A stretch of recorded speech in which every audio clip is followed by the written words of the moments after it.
So good afternoon and good morning to those of you that have joined us from overseas. As always, if you've attended our webinars before, we'll just give it a minute or so just to let everyone join us and to settle in.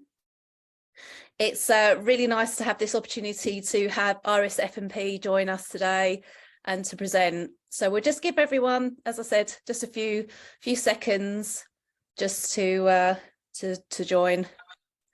I'm in Stockholm today, and Adrian, you're in Canada, is that right? I'm in Toronto, yeah. Toronto, yeah. So we've just had a how thick is your snow? and Adrian's definitely beaten us today. Oh, you're making me feel jealous in the middle of London, Melody. Well, we might get it next week in London, just in time when I get back. Oh, dear. So as I said, we'll start the webinar shortly. I think that's given everyone enough time, hasn't it, Sarah? So as I said, thank you so much for Iris F&P for joining us today, and I'm going to pass you over to Sarah. Thank you, Sarah. Thanks ever so much, Melanie, and good afternoon, everyone. My name is Sarah Lewis, and I'm the Head of Communications for Iris Software Group. So firstly, thank you all for tuning in this afternoon. If you would like to get involved in the wider conversation, then please feel free to follow Iris on LinkedIn and on Twitter. Also this afternoon, we do actually have a Q&A section that you can ask questions in. So please feel free to actually ask those questions this afternoon. I've got an eye on that, so we will try and get to those questions as we go through the session. So we're really kind of wanting to kick this off this afternoon to actually talk about what's going on. You know, we are seeing a real emergence of a new global workforce. We've had the rise with remote working and flexible options, and actually global inflation is reported at the moment to be 8.75% in 2022. So we're really seeing employees' values shifting. We've also seen that some research by LinkedIn in kind of the autumn of last year, as part of their global talent trends analysis, showed that employees are now placing compensation, balance, flexibility, upskilling, and advancement as their top 5 priorities. Organisations are also really feeling the pressure of this global shift too. In fact, in the UK, we've heard there's been some research conducted by the British Chambers of Commerce that actually showed that 76% of organisations attempting to recruit continue to face difficulties. And across the water over in the US, 90% of organisations have reported that there are either no or few qualified applicants for vacancies. And that's according to the National Federation of Independent Businesses. So this poses the question, you know, why are these organisations able to take advantage of the opportunities within the global market? So joining me today to talk about this very big question, I have some fantastic colleagues, Adrian and Fran Williams this afternoon. So welcome to both of you. Wanting to kick off this afternoon and really kind of explore the issues surrounding the factors influencing the global market right now, the opportunities and challenges of globalisation, and then how your organisation can become a global player. So the big question that starts us off this afternoon on the screen, what are some of those factors affecting and shaping global markets? So Adrian, I'm going to come over to you for that question first of all. What do you see going on in the market? Yeah, great question, Sarah. I think there's a couple pieces to consider with what's happening globally. We have to include the geopolitical landscape. That factors into it.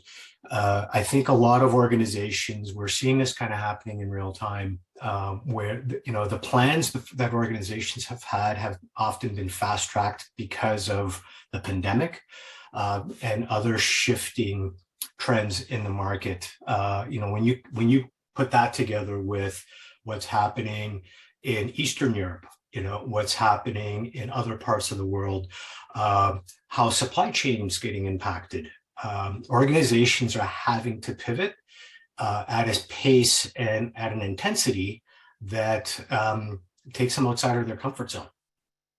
and that really creates a bit of a domino effect around how they manage their people, what that needs to look like, and how do you make that sustainable, and can you make it sustainable? So there really isn't one sort of single arrow in the quiver that answers the question. It's a number of factors, and really, have the ability to look at it holistically. Absolutely, yes, indeed. Fran, what are you seeing in terms of the global market? So I think COVID-19 and lockdown really popped the seal, so to speak, for the employees who are involved in this globalization, because it broke the dependency, or one of the dependencies, on them being physically tied to a location, because a lot of people had to go and either work from home or was restricted from traveling. So that meant that technology had to accelerate to fill that void, to allow businesses to continue. And I think the legacy of that really is the genie's out of the bottle now, and employees are kind of preferring the flexibility and the work from home attitude. And that's really transforming into this concept of a digital nomad, where people can work anywhere around the globe.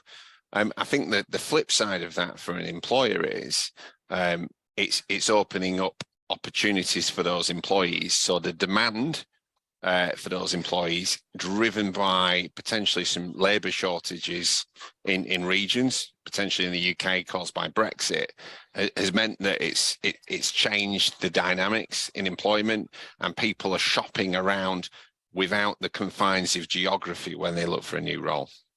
Yeah, it's really interesting, isn't it? Kind of looking at these external market factors. Do you guys both think that, is this shift really happened, just in the last 18 months, 2 years?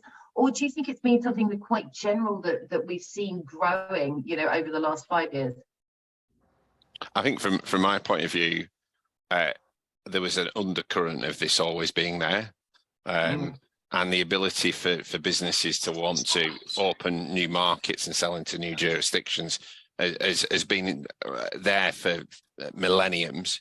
I think what really happened with effectively lockdown, it just accelerated the ability to do this, and people's willingness to think differently about employment. Adrian, what's your view? Well, I really like when, how you described it, that really, two things. The genie is out of the bottle. And you had compelling events really sort of popping that narrative, because you're right, it was sort of the underlying tone was there, it was percolating to some extent, and I think a big part of that was being fed by the fact that the emerging workforce really has a different value set going into the workforce. And you have other converging factors happening that is impacting that and influencing it as well. This emerging workforce that's coming to fruition now is the most educated workforce in human history. So there's different expectations with that. Has technology fed that? Absolutely. Has the ability to acquire knowledge been accelerated with technology? Absolutely. It's been an enabler. But together with that, you also have a massive and also the largest transfer of wealth in human history generationally. So, when you put all these pieces together, that's kind of been bubbling under.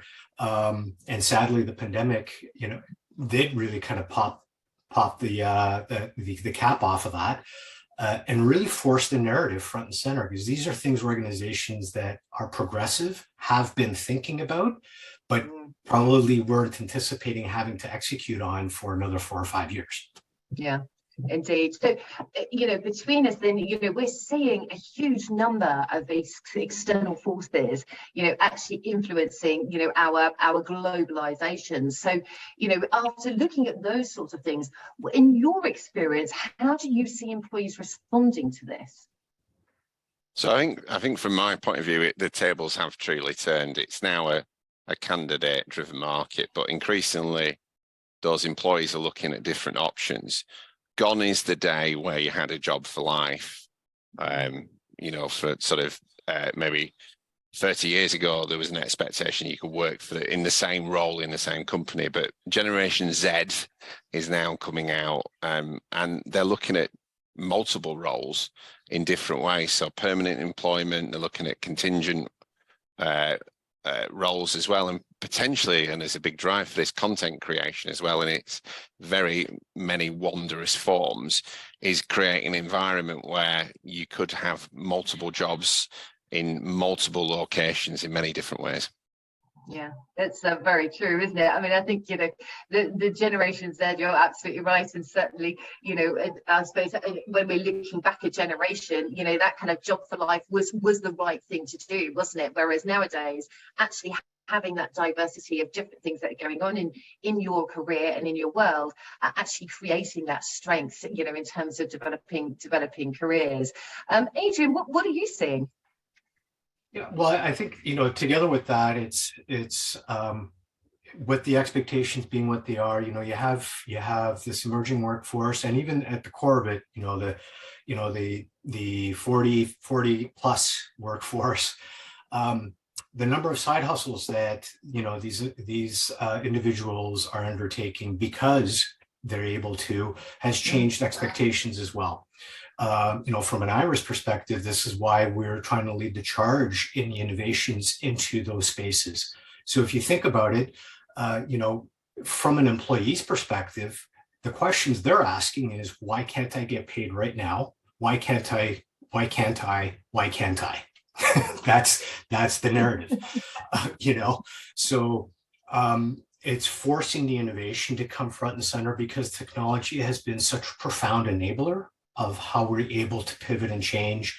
And it's all well intended, but it is the organizations that manage it the best that actually see it through, right? So this is why the whole notion of being able to identify the early adopters is as important now as ever, because it is forcing the issue around evolving the skill sets, not just the employees, but just as importantly, management. Because now you have this whole layer of a business that has to take on a different skill set. Managing a remote workforce, that is a different skill.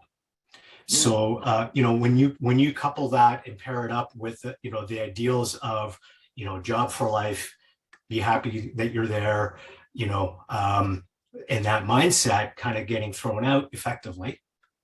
Well, one of the things that's really getting challenged is traditional management and what that needs to look like. So there's a whole upskilling happening at all levels of the business that actually feed this question around globalization, and that's an important piece to factor in, because it's also going to drive, what that looks like for the next 15, 20, 25 years.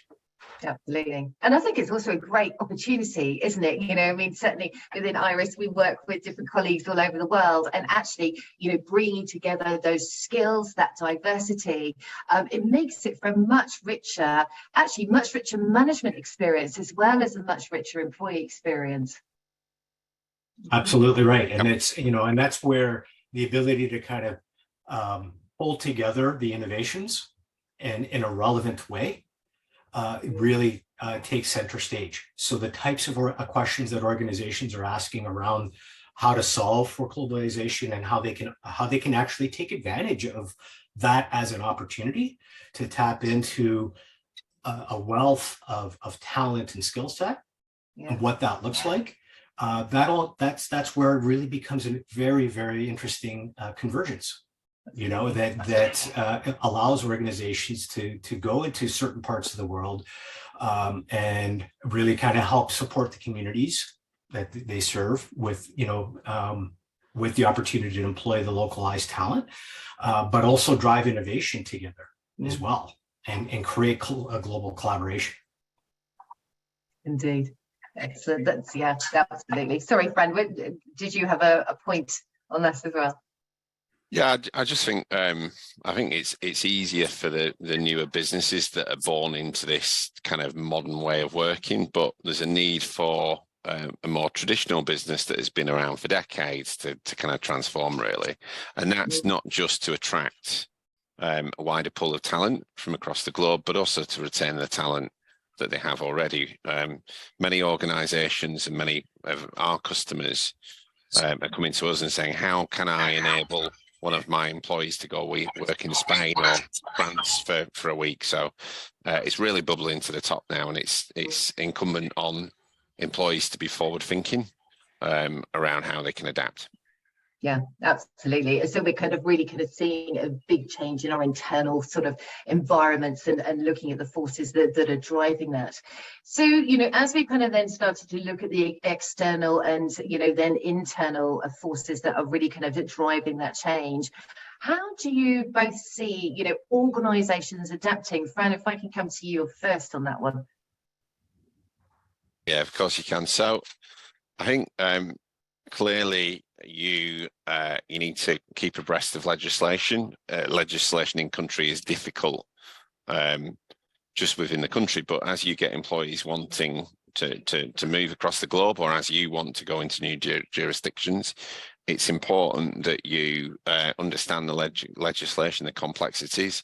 It's not often about just employing someone. Sometimes it's about the taxation schemes and what work they do in those countries. One of the things we are seeing, and we touched on the digital nomad concept earlier in the webinar, but that is increasingly becoming a thing. There's over 51 countries that offer digital nomad visas, and that principally allows an employee to go work and still be employed by their host country, but go work in a foreign country, usually under a certain circumstances. For example, Croatia, you can go work there, pay no income tax locally, pay your tax in your host country and work there for 12 months without any restrictions. But what you can't do is work, for example, with companies in Croatia. But there's lots of other examples of that. All of them have their own rules. What I would say is, research it. Don't be afraid to ask for advice. The GPA is a great organisation. They can put you in touch with some wonderful businesses and consultancies that can help you along that route. Yeah, yeah, definitely. Fran, you've just touched on digital nomad there. We have had a question in. I'm quite conscious, I'm reading the question, it could be quite technical. So just to the wonderful person that has asked this question, if we can't answer it on this webinar, we will put something on LinkedIn or work to make sure that it's published somewhere. So we've actually had a question, somebody looking for some advice on the digital nomad visa. One of their employees would like to move to Spain for a minimum of 2 years. There's lots of information online for people who want to move to Spain, but not much for employers on how to support such requests. So what's the implication for the employer? Does the individual remain on a UK contract?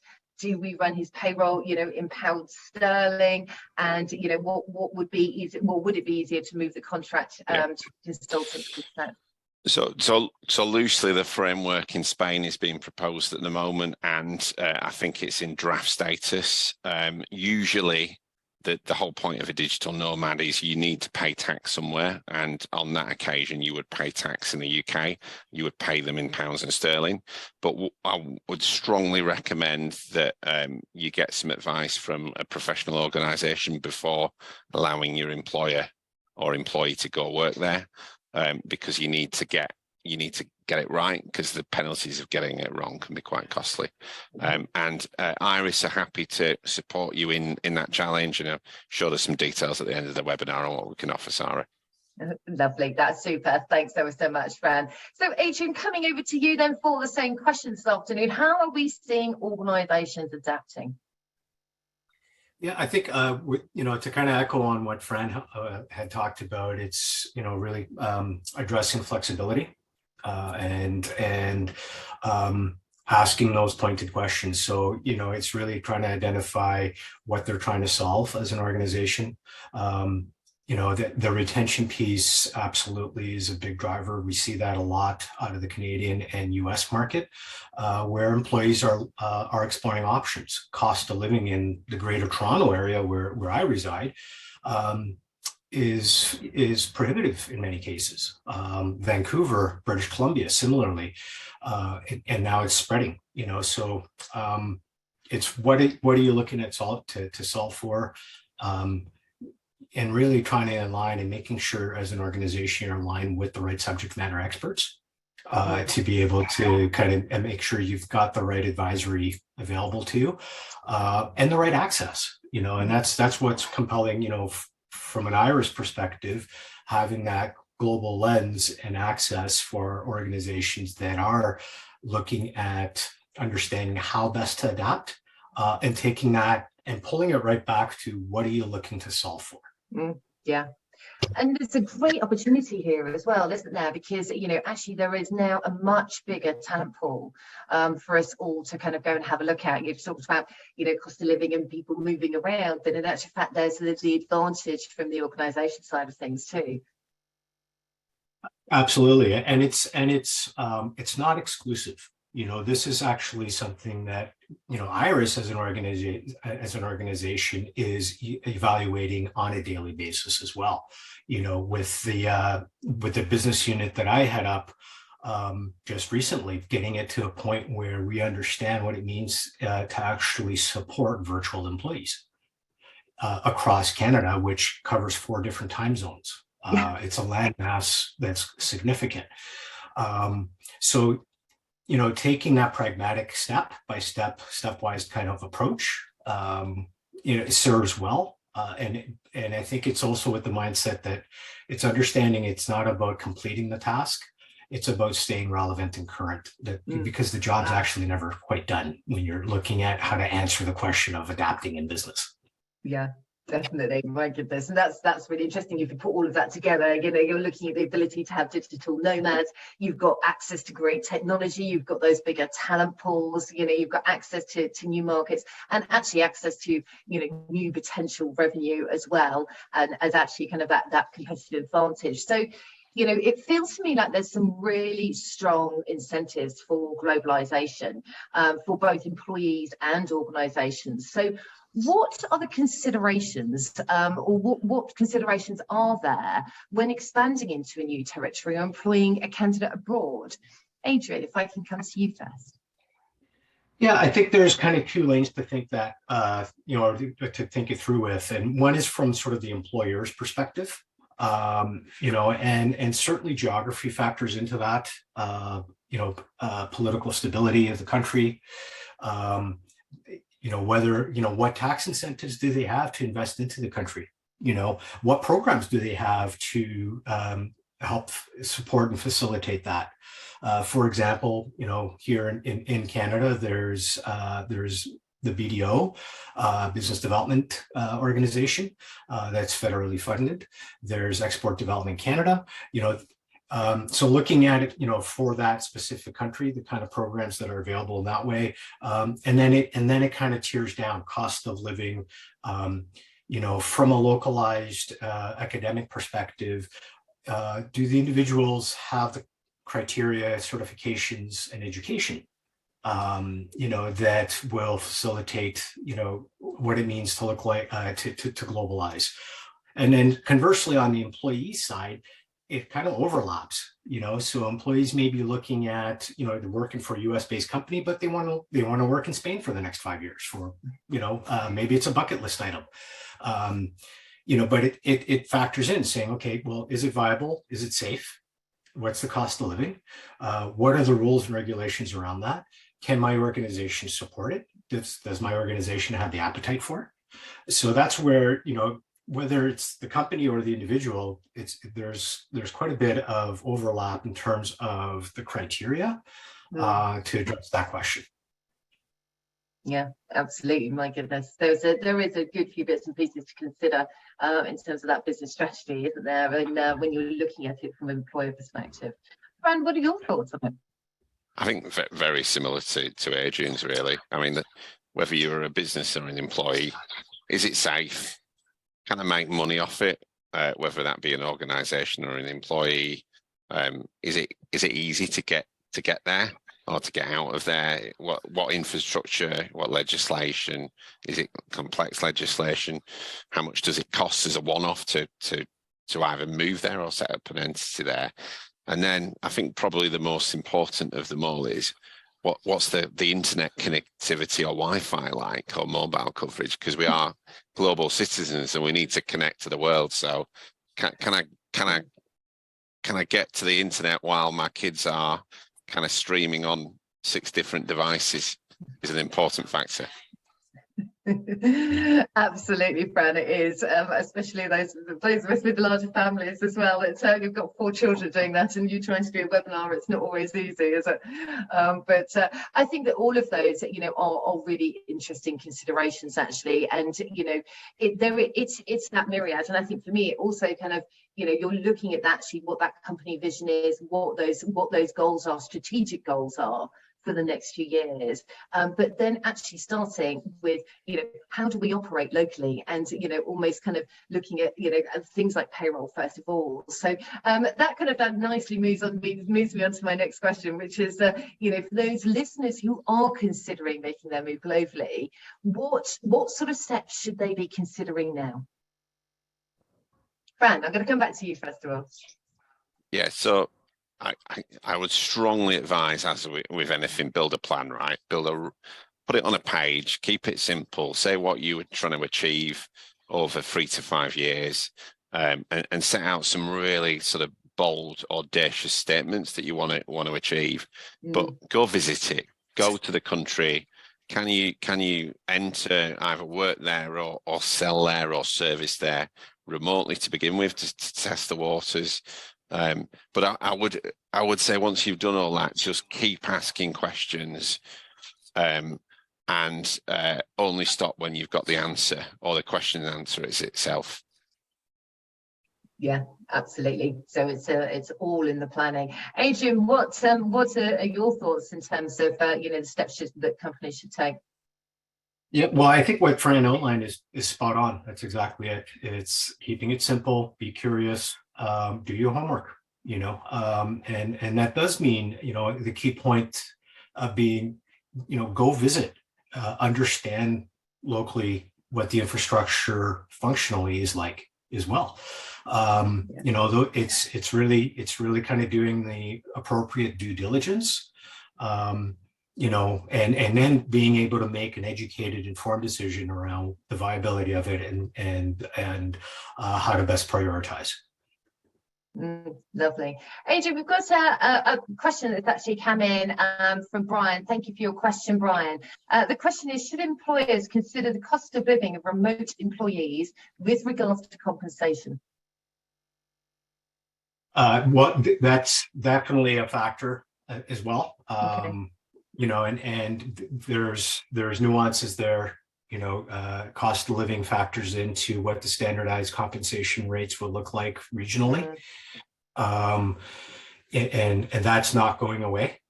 In fact, that I would suggest will probably continue to accelerate. So, it's not uncommon that that same role in a certain part of the world will yield a different compensation level than in other parts of the world.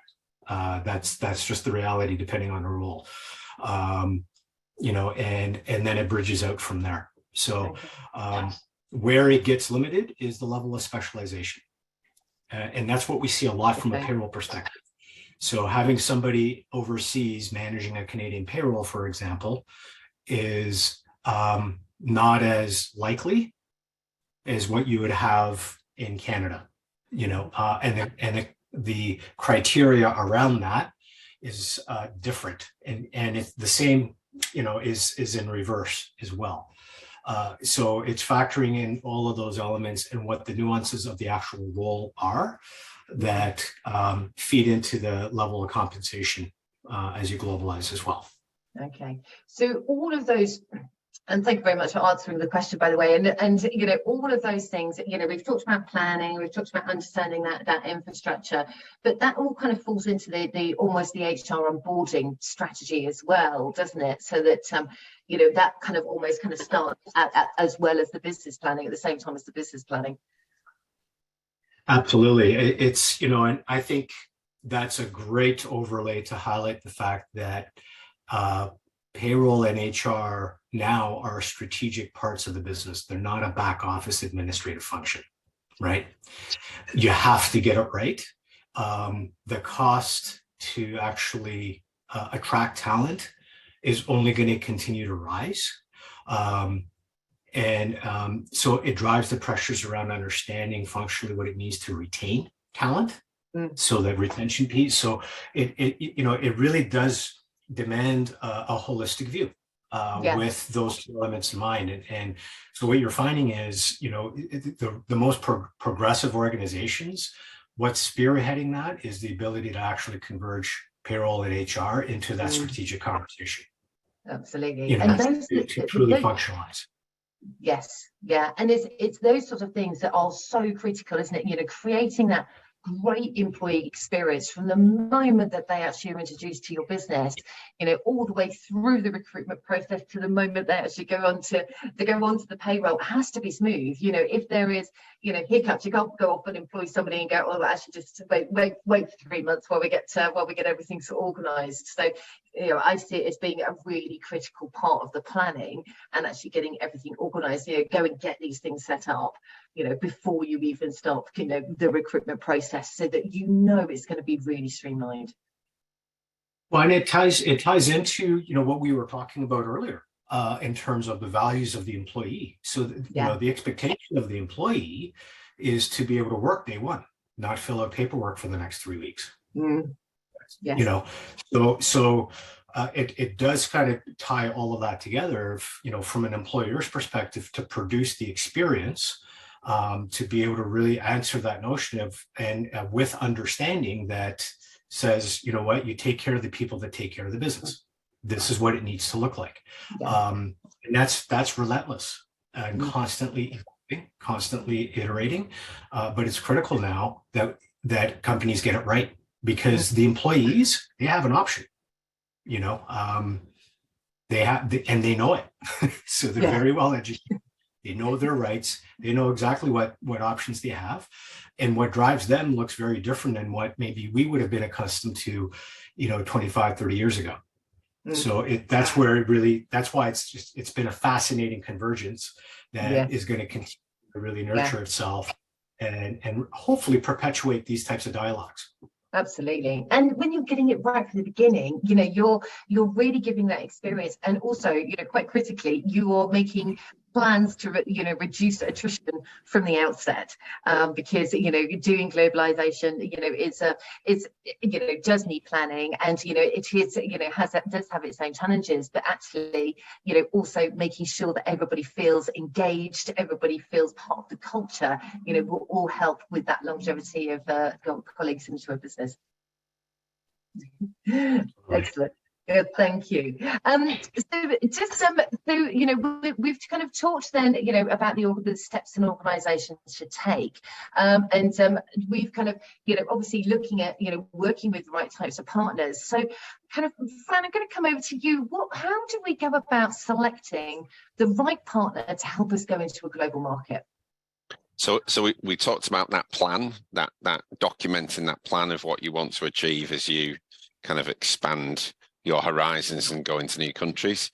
I would take that plan to a new supplier, and I would really encourage you to not just think about the obvious things like employment contracts and getting someone paid for the first time in the country, but think about where you need to be over 3 to 5 years and select a partner that can help you and can demonstrate that they've been with similar organizations just like yours on that journey.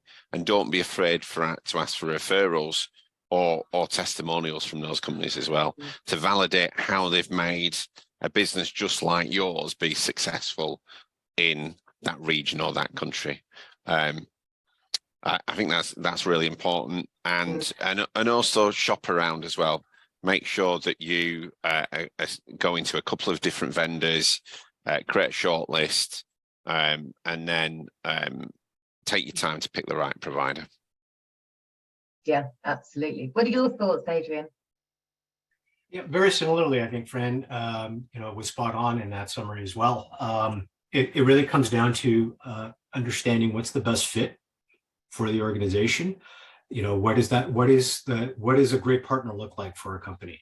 In answering this type of question, and it's absolutely right. The obvious ones are, yes, coverage in country, be able to pay them for, on time, etc. But it's kind of, looking at maintaining the right level of curiosity, in question asking and due diligence, and comfort.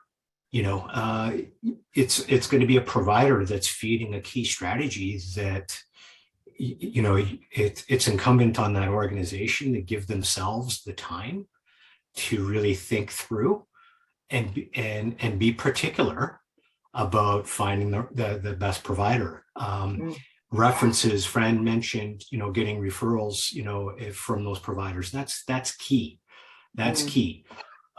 This is as much about providing a service as having technology that enables the result. So how well that provider actually delivers, what's the criteria around that? And it's beyond that sort of academic bucket list item. Yeah, okay, I'm in this country, I can do this. It comes down to the service. What does that look like? And those are extra efforts or extra layers that pay huge dividends, if organizations give themselves the time to kind of map out what that criteria needs to look like. Yeah. And that's really kind of then adding that value, isn't it? Just beyond, beyond just paying people, to put it crudely, it's finding that right partner, somebody that's going to have the right skills, the right experience, dedicated payroll representatives, those sorts of things that will really add value to the business. Yeah. Well, I think. Sorry, I was just going to say, think about the entire employee life cycle as well. Some ventures into new countries with new employees work out extremely well, but sometimes they don't. And you need to think about, on some occasions, moving an employee on in the right way. So think about maybe a provider that can do both the payroll and the HR piece together, because that bit's important. And also, don't think about the one country that you're going into. Think about, if you were successful, do you go to the next country? If that's the USA, do you go to Mexico? Do you go to Canada, Adrian? I'm sure you'll agree on that one. But think about it for the long term, not just that first employee. Absolutely, yeah, and that kind of goes back to our kind of have that strategic vision in terms of what you're looking to do over the next 3 to 5 years.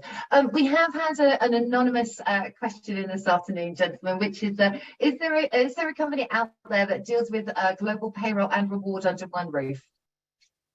Yes, there is. It's called Iris FMP, and we can offer not just payrolling, but we can also help you source and administer benefits so you can attract the right talent in the right country. There are many other wonderful providers. There are, yes, I was just about to say that as well, but that's great. Thank you very much, Fran. Do you know what, that's been a really interesting discussion this afternoon. If we can if I'm just summarizing it, we've we're looking at what's going on in the market, and actually, I would say keep an eye on what's going on in the market, keep an eye on the news, keep an eye on the legislation. Your market sensing, looking at your external environments is really important as part of your planning. Making sure that you're understanding the local infrastructure when you're kind of going through the planning phase as well. Bringing in innovation. There's lots of technology out there actually that's great tools to be able to support us, as we actually are all kind of implementing plans. But actually don't forget that you've got different expectations and different values within your employee communities. So think about the different generations that you're working with, thinking about what do they want as part of their working experience. And then when we're talking about partners, thinking about it as long term, sharing your strategic plans actually with partners is a really sensible idea, because then they're working with you as a partner, and they can really actually come on the journey with you and support you in every way possible. but then, you know, making sure that they're also right a fit culturally for you as well. You know, taking on a partner in that way, you know, really need to make sure that you're going to be able to work closely together for a good period of time. And then lastly, Fran, you've actually kind of picked up on that entire employee life cycle and making sure that actually you're really considering that from the outset as well. So, you know, really just that's really kind of just to summarize this afternoon and some of the things that we can actually, you know, really take away and, you know, really consider as we're actually looking at globalizing our businesses. So Adrian and Fran, are there any other points that you would want to leave our wonderful audience with this afternoon? I would just say that the world is a wonderful place, and go experience it, go work in it, go do business in it, and dream big. Yeah, well said, Fran. I think that's exactly it. There's literally a world of opportunity ahead that we can realize in a way that we've never been able to realize before. And there's more of that to come. You know, as we're only going to continue to evolve and iterate and really drive a focus around access and accessibility. So there's a lot to look forward to, you know, in this space, and there's a lot to be able to get excited about as we move things along. Yeah, that's super. Thank you very much. So we have got a little bit of time. I've just got one other question that's come in this afternoon. So if there are any more questions, you know, please feel free to put them in the chat. So we have another question this afternoon. Sorry if this question has already been asked. Do you recommend a specific payroll provider? We currently use BDO, and it's not the most pleasant experience for our employees. We obviously, the GPA have a wonderful service where they've got a list of suppliers that they recommend. I would encourage you to dig deep into that and have a look at those suppliers, and you'll find many wonderful ones on there, including ourselves. Thank you, Fran. Super. And we have another question that's actually just come in. Are there payroll and HR systems that will work internationally, given the huge range of legislation and approaches internationally? Great question. So some work better than others. There is a mythical concept that you can get one payroll and HR software solution that will pay people in every single country. It's a bit of a myth, a unicorn. What you can get is some great payroll and software solutions that pay people in many countries, and also rely on a series of in-country partners to help deliver payroll. Again, Melanie's organisation, the GPA, has a list where you can look at your countries and you can select your criteria, and you can pick one of the vendors that meet that criteria. But yeah, there's lots of opportunity out there, but there is no magic bullet for global payroll and HR. Lovely. Thank you. I cannot see any more questions coming in this afternoon. So in that case then, Fran and Adrian, thank you both very, very much for joining me this afternoon. Thank you to Melanie for hosting us. If you would like any more information, then you know, please feel free to drop us a line via LinkedIn, and we can help you further. But thank you very much, Fran. Thanks for the plug. They're on the GPA website, the directories and GPA comparison, or just get in touch with us if you want to know all the different suppliers. So thanks once again, and I hope to see you all very soon. Stay safe and see you soon. Thank you. Thanks, Bye. guys. Bye. Bye.